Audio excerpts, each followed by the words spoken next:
morning friends. Today we are going to see about view layer. Okay, what is this view layer?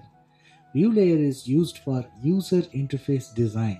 Okay, so that is view layer, and it is obtaining a needed information from user, okay, in an effective manner. That is called view layer. Example, railway reservation system, okay, in which how the user going to get an input from the user. Okay, so mainly what we can say, okay, about the view layer is how we are going to develop, okay, the front end portion of your application. That is called the view layer. So user interface design, we can say it is a creative process. Okay, it's a creative process. That means how much we are having the user going to develop. Okay, the view layer should have a creativity in them. Okay, because unless if we are not having a creativity in our developing the user, okay, developing the view layer, then it cannot be used for any business purposes too. Okay, the user also will not be attracted by using the view layer. Okay, so that's why the creative process is very important. So it should be the curious and imaginative method. Okay, so that have to be developed when we are doing the view layer.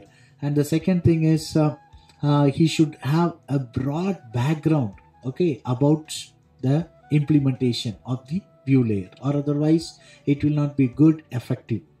And also it should bring a discovering the solution, okay, for the certainty and unambiguous problems. Okay, so for that have to bring solution for it. Okay, so that is very important.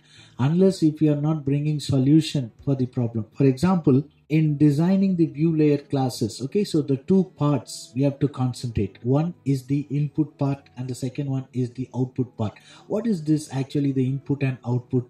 So whenever in any user interface or the view layer, okay, when the user gives an input, say for example, if you are going for a railway reservation system itself, so when we are going to log in your application, that is the time the user, okay, have to give the username and the password. So that is the time the user interface receives the input from the user, okay, that is the username and password, and immediately it gives the response whether the username and password is right or not. Okay, so it will bring some dialog box by saying that your username and password is right. Okay, so when during the input time, okay, how the system responds, okay, so that is the main part in the user interface. Okay, so if there is no information that user interface not providing, then the user will not know how to continue his process. Okay, so that's the input time, okay, how we are going to develop it.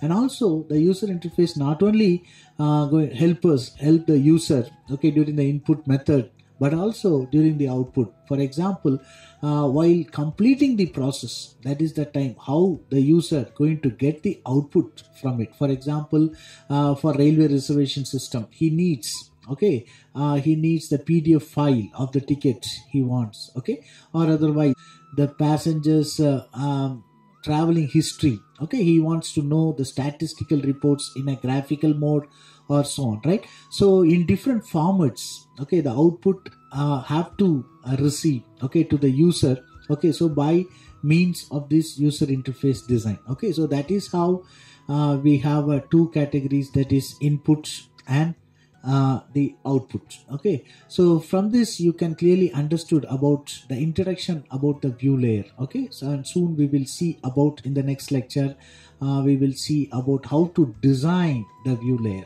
Okay, all the best.